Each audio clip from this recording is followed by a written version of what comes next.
जो आड़े आए उसे ठोक दो, मेरी खुली छूट है। ये ऐलान कर दिया है नितिन गडकरी ने। नमस्कार, लिबरल टीवी देख रहे हैं आप, मैं हूं आर मोहंतवाली। महाराष्ट्र में होने वाले विधानसभा चुनाव से पहले हर राजनेता के सुर बदले बदले नजर आ रहे हैं, लेकिन इस फहरिस्त में अब वो राजनेता भी शामिल हो गए हैं जो अपने भाषणों में विकास का ब्यौरा रखते हैं, अपने भाषणों में रोड की लंबाई बताते हैं, लेकिन अब वही नितिन गडकरी ठोकने ठाकने की बात पर आ गए हैं। दरअसल नितिन गडकरी नागपुर के ताजबाग पहुंचे थे। यहां पर वे एक जनसभा को संबोधित कर रहे थे, एक कार्यक्रम में पहुंचे थे और इस दौरान उन्होंने भाषण देते हुए एक हैरान कर देने वाली बात कह दी। उन्होंने कह दिया कि मैंने यहां अधिकारियों को खुली छूट दे रखी है।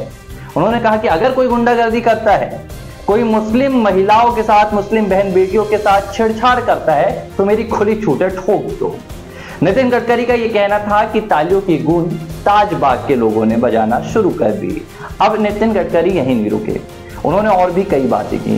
उन्होंने कांग्रेस पर जमकर निशाना साधा। नितिन गडकरी ने कहा कि कांग्रेस संविधान बदलने की बात कहती है, जबकि हम कभी संविधान नहीं बदलते हैं। कांग्रेस लोकतंत्र के खिलाफ बात करती है, लेकिन हम लोकतंत्र के साथ चलते हैं।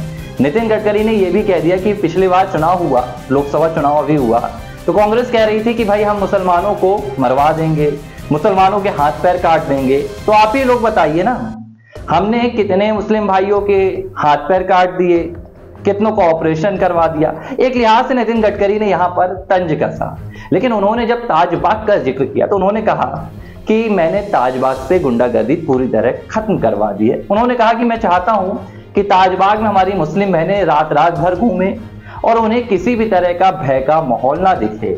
अब यही बात नितिन गडकरी कह रहे थे कि उन्होंने कह दिया कि मैंने अधिकारियों को साफ तौर पर बोलकर रखा है, ठोक दो, खुली छूट है, मैं कोई चिंता नहीं करूंगा, ठोक दो। कोई कुछ कहता है तो मेरे पास आ जाना। और नितिन गडकरी का यह बयान सोशल मीडिया पर खूब चर्चाओं में है। अब लोग कह रहे हैं कि नितिन गडकरी भी अब उसी सियासत में आ गए हैं जो सियासत भारतीय जनता पार्टी के दूसरे नेता करते हुए नजर आते हैं, क्योंकि अब तक नितिन गडकरी का जो भाषण देने का तरीका है, जो उनकी बातें रहती हैं, वो विकास के मुद्दों पर रहती हैं। नितिन गडकरी हमेशा अपनी ईमानदारी को लेकर बातें करते हैं। नितिन गडकरी कहते हैं कि मैं राजनीतिक भाषणबाजी नहीं करता, मैं जो भाषण देता हूं वो मुद्दों पर देता हूं। लेकिन अब जब नितिन गडकरी ने ठोकने वाली बात कह दी है तो उनका यह भाषण चर्चाओं में हो गया है और कहा जा रहा है कि महाराष्ट्र में भारतीय जनता पार्टी कहीं ना कहीं खुद को कमजोर महसूस कर रही है और यही वजह है कि नितिन गडकरी जैसे नेता भी अब ऐसे भाषणबाजी में आ गए हैं। बहरहाल नितिन गडकरी अपने भाषण में लगे रहते हैं, चर्चाओं में भी रहते हैं। लिबरल टीवी पर खबरों का सिलसिला जारी रहे, देखिए।